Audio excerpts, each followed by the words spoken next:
अरे बेटा मोर पुलिस बनिस तो तुला का खुशी होता रे बाबा हाँ आज तुम्हार खुशी देख के मोला एक ठान याद आ गएगा। अभी देखेगा हाथ बेटा सूरत है बाबा। हाँ सचिन मारे चौका अच्छा और पोंटिन ने झोंका।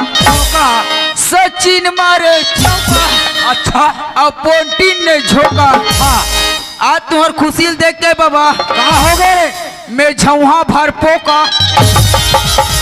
नालायक कहीं के अब मैं कोई अच्छा बात बता दो क्या हुकारू देवा तो तुआ सचिन मारे चौका या पोंटिंग ने झोंका और तुम्हार खुशी देख के बाबा मैं झुआ पर पोका कहते ए मोर गोबाला खैता मत कर। अबे लग दे तोर गोबर ला।